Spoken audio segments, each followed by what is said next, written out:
Enigma Renderings, where stories whisper through shadows.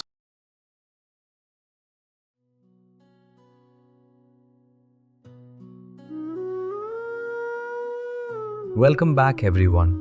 My name is Sangram, and you're listening to another cinematic story here on my channel, Enigma Renderings, where stories whisper through shadows. As I mentioned in my very first story, I'm trying something different, bringing classic Bengali literature to a wider audience by translating these timeless stories into English. If you haven't listened to my first story yet, you can check it out on my channel anytime. I truly believe these cinematic narrations can help not only those who want to listen a story, but also anyone who wants to improve their English through immersive storytelling.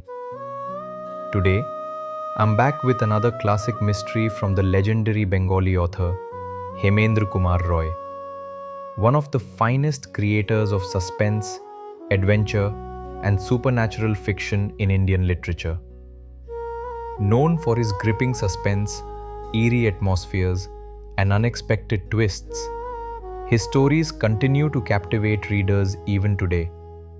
And now, I present to you the English translation of his classic tale, Who?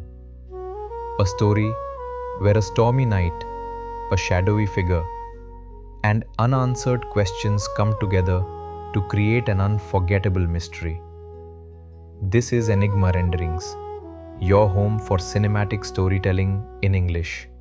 So, sit back, relax, and let the mystery of Who begin.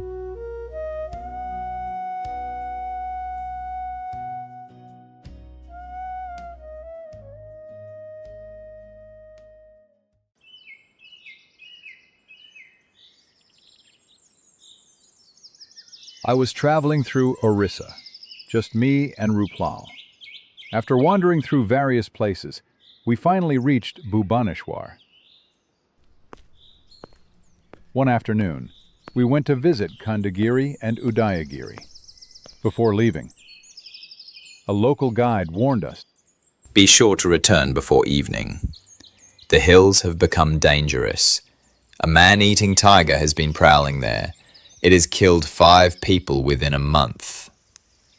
We didn't feel scared though, because we carried a gun. As we were exploring Khandagiri and Udayagiri, the day slowly began to fade. Suddenly, the sky turned black. A storm and rain began to rain.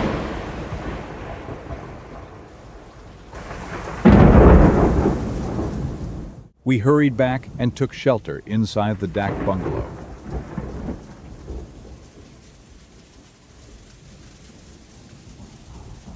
Evening passed, then night crept in. Still, the storm and rain did not stop. The bungalow's servant came in, worried. He said, Babu, how will you leave this place tonight? Ruplal laughed and replied, The same way we came, on our own 2 feet. The servant shook his head. No, sir, not tonight. Not only this storm and rain, but have you heard? I said, Yes, about the tiger, right? The servant whispered, Not just the tiger. There's also the ghostly woman, the Pethni. Ruplal grinned. Then we'll stay here tonight. I've never seen a ghost in my life. Maybe tonight's the night. And if she's beautiful, who knows? I might even marry her. The servant folded his hands, trembling. You don't know what you're saying, Babu. Very well, I'll make dinner ready for you. He left quickly. Night fell. The storm roared. The rain lashed against the windows. We sat down to eat, when suddenly, there was a heavy knock at the door. Who could it be? In this weather, in such a desolate place? The servant shouted.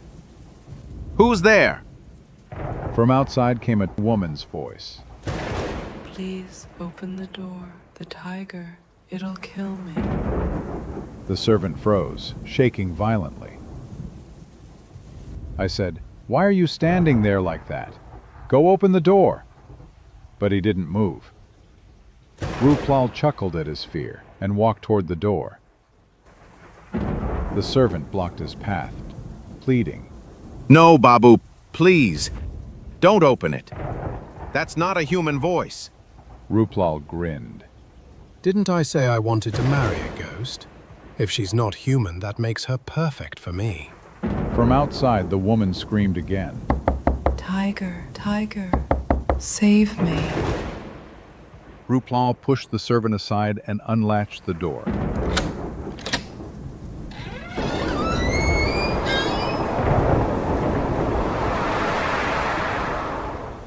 With a rush of storm wind, a female figure stumbled inside.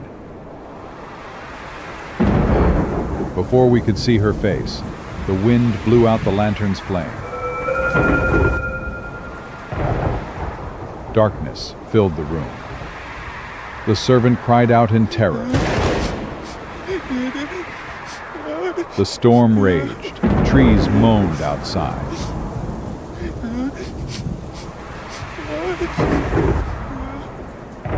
And in that darkness, with a weeping servant and an unknown woman before us, the air turned cold, heavy, unnatural. I said, "Ruplal, bolt the door. I'll light the lamp again." He shut the door. I relit the lamp. In the corner stood a young woman, drenched, trembling.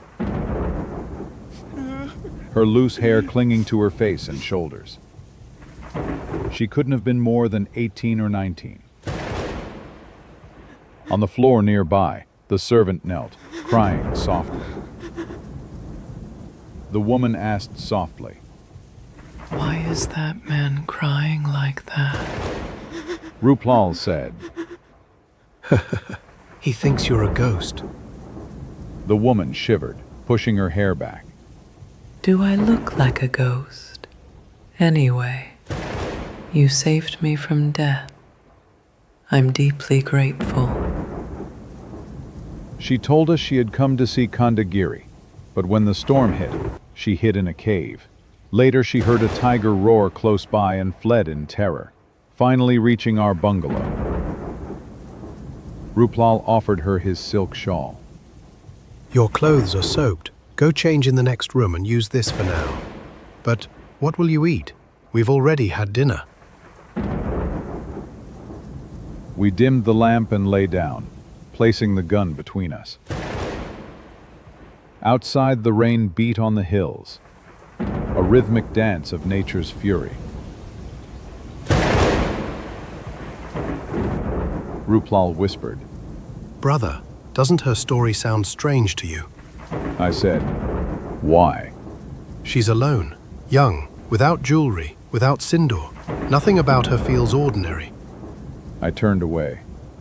Think about that if you want. I'm going to sleep. As I was drifting off, I heard Ruplal murmuring. Such a beautiful woman, but her eyes, so sharp, as if they're not human eyes, but of a wild beast. I don't know how long I slept. Suddenly, I woke with a jolt. Something felt wrong. My eyes flew open, and what I saw froze my blood. In the doorway, between our room and the next, sat a massive tiger. Its back toward me, motionless. Our eyes met. Time stood still.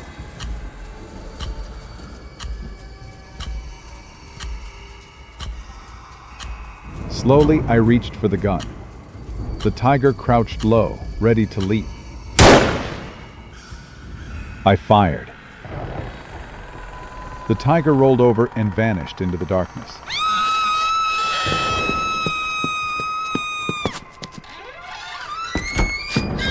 Then came a woman's piercing scream, followed by a door slamming open and footsteps running away. Then Ruplal jumped up. Who screamed? Why did you fire? I gasped. A tiger! It's in the next room! The woman screamed.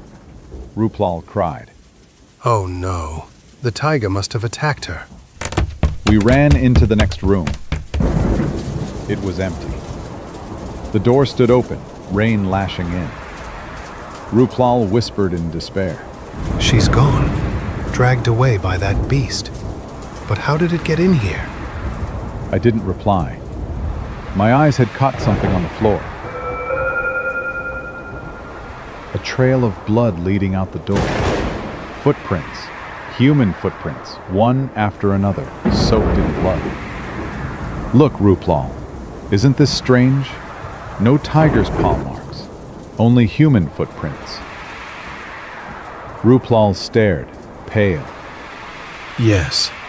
If a tiger had taken her, it would have dragged her away. But these are walking prints, as if a wounded human walked out. We followed the bloody trail. It led straight into the forest. Ruplal shook his head. You must have dreamed it. The woman ran away. There was no tiger. I said firmly. I saw it.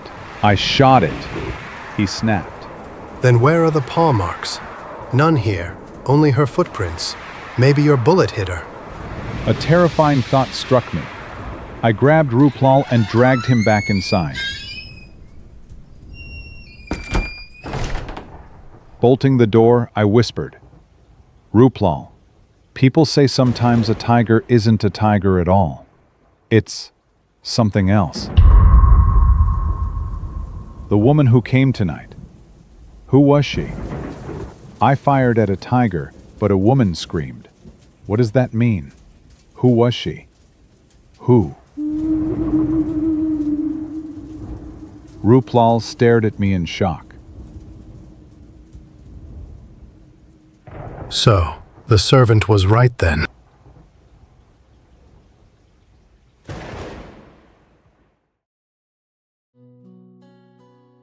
Guys, that's all for today's story. I really hope you enjoyed listening to it as much as I enjoyed bringing it to life. Don't forget to like, comment, and share your thoughts. I'd love to know what you think about today's tale. And if you'd like to experience more stories like this, mysterious, emotional, and full of illusion, make sure to hit that subscribe button and stay tuned for what's coming next. We'll meet again next week with another story from the world of Enigma Renderings.